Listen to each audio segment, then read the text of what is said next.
അതെ, ഞാനൊന്ന് പ്രാക്ടീസ് ചെയ്യണേ. ഗ്ലോബൽ വിഷൻ കോൺക്ലേവിന്റെ ഒരു പ്രധാനപ്പെട്ട ചടങ്ങ്. ഗ്ലോബൽ വിഷൻ കോൺക്ലേവിന്റെ ഏറ്റവും പ്രധാനപ്പെട്ട സെഷനാണ് ആദ്യം. ഈ സെഷനെ സാന്നിധ്യം കൊണ്ട് ധന്യമാക്കുന്നത് ഒരു മഹത് വ്യക്തിയാണ്. നിങ്ങൾ റെഡിയല്ലേ? സിഎം വരാറായോ? 10 മിനിറ്റ് വരും. ഈശ്വരാ. അപ്പൊ നമ്മുടെ യൂട്യൂബറോ? മറ്റേ മെലിഞ്ഞ പെൺകുട്ടികളെ മാത്രം നോക്കുന്ന യൂട്യൂബറാണ്. നിങ്ങൾ ഇതൊക്കെയാണല്ലോ ഇവിടെ പരിപാടി. എല്ലാത്തിനും ഞാൻ മാത്രം ഉണ്ടല്ലോ അല്ലേ? മുടിചൂടാ മന്നൻ. വേഗം വന്നേക്കണം കേട്ടോ. വരാം.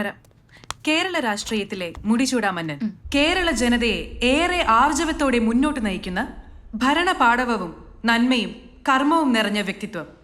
കേരളത്തിന്റെ ആരാധ്യനായ മുഖ്യമന്ത്രി.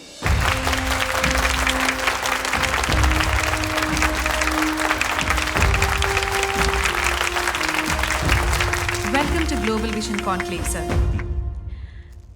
ആദ്യം തന്നെ അൺഒഫീഷ്യൽ ആയിട്ടുള്ള ഒരു കാര്യമാണ് ഞാൻ ചോദിക്കാൻ ആഗ്രഹിക്കുന്നത്. ഈ തിരക്കിനിടയിലും സാർ എങ്ങനെയാണ് ഈ ഗ്ലാമർ കാത്തു സൂക്ഷിക്കുന്നത്? ഈ ഇരിക്കുന്ന ജനങ്ങളാണ് എന്റെ ഗ്ലാമറിന്റെ രഹസ്യം. ഒരു ഭരണാധികാരി എന്ന നിലയിൽ എന്താണ് സാറിന്റെ ലക്ഷ്യം? ഓരോ പൗരന്റെയും സന്തോഷമാണ് ഒരു ഭരണകർത്താവ് എന്ന നിലയിൽ എന്റെ ലക്ഷ്യമായി ഞാൻ കാണുന്നു. സാർ, നമ്മുടെ അടുത്ത സെഷൻ എന്ന് പറയുന്നത് ഓഡിയൻസിൽ നിന്നുള്ള ചോദ്യങ്ങളാണ്. എഴുത്തുകാരിയും പരിസ്ഥിതി പ്രവർത്തകയുമായ ശ്രീമതി മാല വിനീത.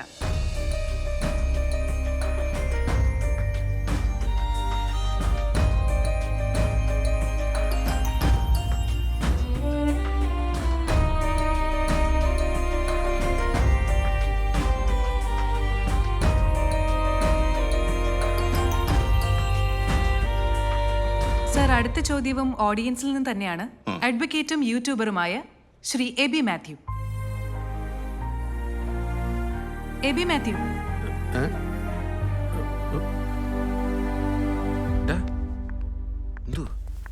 Sir, mic. Thank U.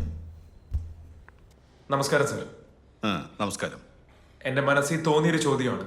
ഇത് ഈ അവസരത്തിൽ ചോദിക്കുന്നത് ശരിയാണോ എന്ന് എനിക്കറിയില്ല. ചോദിച്ചോളൂ. സർ, ഒരു രാഷ്ട്രീയ പ്രവർത്തകൻ ഏറ്റവും വലുത് സ്വന്തം പാർട്ടിയാണോ രാജ്യമാണോ? രാജ്യം. അതിനപ്പുറത്തൊരു സ്ഥാനം ഒരു രാഷ്ട്രീയക്കാരനും തന്റെ പാർട്ടിക്ക് കൊടുക്കാറില്ല. സാറ് കൊടുക്കാറുണ്ടോ? സ്വന്തം രാജ്യത്തെക്കാൾ കൂടുതൽ സ്ഥാനം സ്വന്തം പാർട്ടിക്ക്? 40 വർഷത്തെ രാഷ്ട്രീയ ജീവിതം ഒരു തുറന്ന പുസ്തകമാണ് അനിയ. ഒരു പ്രവൃത്തിയിലും ഒരു ചിന്തയിലും അങ്ങനെയൊന്നും ഉണ്ടായിട്ടില്ല. സർ, 4 ദിവസം മുമ്പ് സാറിന്റെ പാർട്ടി ഓഫീസ് തകർത്തതിന്റെ പേരിൽ ഇവിടെ ഒരു ഹർത്താൽ നടന്നു.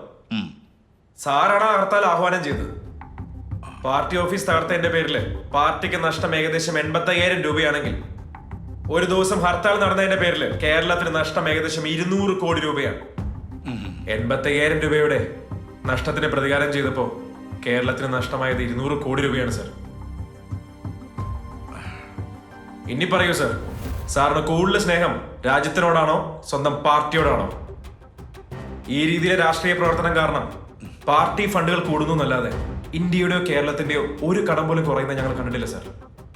ഇതൊക്കെ കാണുമ്പോൾ പണിയെടുക്കുന്ന ഞങ്ങളെ പോലത്തെ സാധാരണക്കാർക്ക് ഉള്ളിൽ തോന്നിപ്പോണ ചില ചോദ്യങ്ങളുണ്ട്. ഈ രാഷ്ട്രീയക്കാര് പ്രവർത്തിക്കുന്നത് സ്വന്തം പാർട്ടിക്ക് വേണ്ടി മാത്രമാണോ?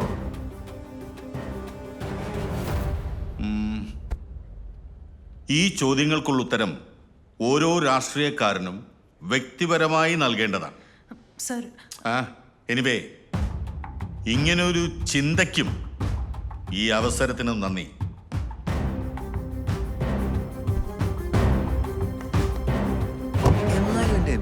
നീ എന്തൊക്കെ ചോദ്യങ്ങളാണ് ചോദിച്ചത്? ഉള്ള കാര്യമല്ലേ ചോദിച്ചു? പിന്നെ എടാ, നിമിഷം വരുന്നുണ്ടാ, ഞാൻ അപ്രീഷിയേറ്റ് ചെയ്തിട്ട് വരാം. നല്ല പെർഫോമൻസ് ആയിരുന്നില്ലേ? സിൻസിയർ ആയിട്ടുള്ള ആള് ആവശ്യത്തോളം ഉണ്ടാക്കി വെച്ചിട്ട് ഇവിടെ ഇരിക്കടാ. ഇനി അപ്രീഷിയേറ്റ് ചെയ്യാത്തതിന്റെ കുറവും കൂടെ ഉള്ളൂ. ഇവന്റെ ഒടുക്കത്തെ ചോദ്യം കാണാൻ അവിടെ പണി ഇപ്പൊ തന്നെ പ്രശ്നങ്ങളാണോ വരാൻ പോണെ? ആഷ്ലി പറഞ്ഞിട്ടില്ല അയാളെ വിളിച്ചത്. അതിനിപ്പോ ഞാൻ എന്ത് ചെയ്യാനാ? ഇനി വരുന്നത് നിങ്ങൾ ഹായ്. സോറിടാ. ഹായ്. എന്നാ നമ്മുടെ പ്രോഗ്രാം ടെലികാസ്റ്റ് ചെയ്യുന്നത്? അടുത്ത ആഴ്ച ഉണ്ടാവും. ആണോ? പക്ഷെ ഇയാള് ചോദിച്ച ചോദ്യങ്ങളൊന്നും വരാൻ സാധ്യതയില്ല. അതെന്താ? അപ്പൊ തന്നെ മോളിൽ നിന്ന് വിളി വന്നു, എല്ലാം എഡിറ്റ് ചെയ്ത് കളയാം. അതുകൊണ്ട് നിമിഷക്ക് പ്രോബ്ലം ഒന്നുമില്ലല്ലോ? എനിക്ക് പ്രശ്നമൊന്നുമില്ല. എനിക്കത് മതി.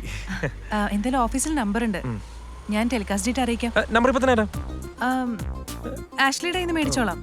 എന്റെ ഒന്ന് കൊടുത്തേക്കണേ. പിന്നെ ഉറപ്പായിട്ടും. അതെ നല്ല പറഞ്ഞു. നല്ല ചോദ്യങ്ങളായിരുന്നു. നല്ല ആങ്കറിങ്ങാ, എനിക്ക് ഭയങ്കര ഇഷ്ടം. താങ്ക്സ്. Thank you. അപ്പോ ശരി. ഫ്രണ്ട്സാ? ആ ഹായ്, കാണാം. കാണാം. ബൈ. ശരി.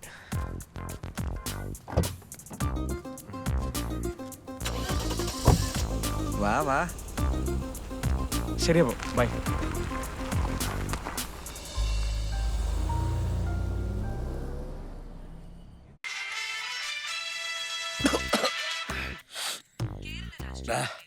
വല്ലാണ്ട് പനിക്കണ, കുറച്ചു പോയി കിടക്കട്ടെ.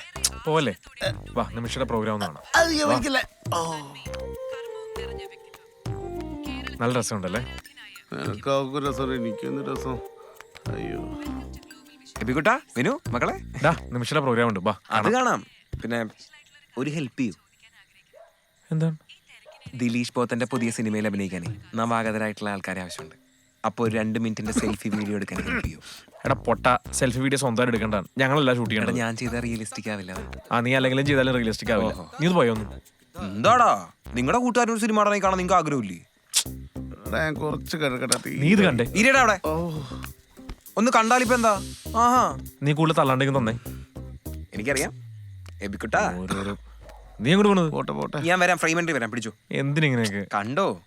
ഇപ്പൊ രക്ഷപ്പെട്ടാലോ? ഉണ്ടായി എന്തെങ്കിലും ചെയ്യണം.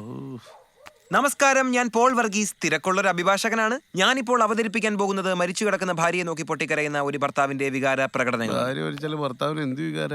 എനിക്കറിയാൻ പാടില്ല.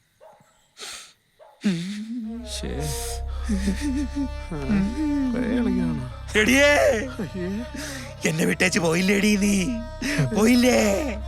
അയ്യോ, എനിക്ക് കാണണ്ട, എനിക്ക് കാണണ്ട ഇവളെ. അയ്യോ കാണണ്ട, ഇട്ടേച്ച് പോയല്ലോ, പോയല്ലോ, എന്നെ ഇട്ടേച്ച് പോയല്ലോ നീ. എനിക്ക് സഹിക്കാൻ വയ്യേ, എനിക്ക് സഹിക്കാൻ വയ്യേ. എനിക്ക് സഹിക്കാൻ പറ്റുന്നില്ല, എനിക്ക് കാണണ്ട. ഇവിടെ പനിച്ച് തുള്ളി കയ്യിലടക്കൂടെ കൊല്ലം നോക്കാം മനുഷ്യനെ. അതെ, ഇമോഷൻ ആയതുകൊണ്ടായിരിക്കും ബോറടിച്ചത്. കോമഡിയുടെ ഒരു സാധനം ചെയ്ത് അടിപൊളിയായിരിക്കും. കോമഡിക്ക് വേറെ എടുക്കണ്ട, ഇത് അയച്ചു കൊടുത്താൽ മതി. കറക്റ്റാ. ഓൾറെഡി പനി, അതിന് ന്യൂമോണിയ ആക്കല്ലേ, കാല് പിടിക്കാം. വിനു നിനക്ക് വയ്യടാ? അയ്യടാ, എടാ അതെ, ഈ മനുഷ്യന്മാരാകുമ്പോ കുറച്ച് കലാബോധം വേണോടാ, കലാബോധം. കൂട്ടുകാര് നിന്റെ ഒന്നും സഹായമില്ല സിനിമ ആകാൻ പറ്റുമെന്ന് ഞാൻ നോക്കട്ടാ. അസൂയ, ഞാനെങ്ങനെ രക്ഷപ്പെട്ടു പോയാലോ, അതാണ്. ബാറ്ററി ചാർജും തീർത്തു. എടാ നിനക്ക് പനിക്കണ്ടോ? നല്ല ചോറുണ്ടല്ലോ. ഇനി ഇത്രയും നേരം ഞാൻ എന്താ മൂലക്കുരാണെന്ന് പറഞ്ഞ് പനിക്കുന്നടാ, വയ്യ. വാ ഹോസ്പിറ്റലിൽ പോ. വേണ്ട, കുറച്ച് കിടന്നാ പറ്റില്ല. വന്നേ, ഇപ്പോഴത്തെ പനിക്ക് എന്താവുന്ന ഒരു പിടുത്തമില്ല. കിടന്നാ നടന്നാ എനിക്ക് വന്നേ, കൂടു. വെച്ചോണ്ടിരുന്ന ഞങ്ങൾക്കും കൂടി വരും. വിളിക്കില്ല. ഓ, വരാ. വന്നേ. ഹോസ്പിറ്റലൊക്കെ ഭയങ്കര തിരക്കായിരിക്കടാ. ഞാൻ കൂടെ തന്നെ ഇല്ലേ?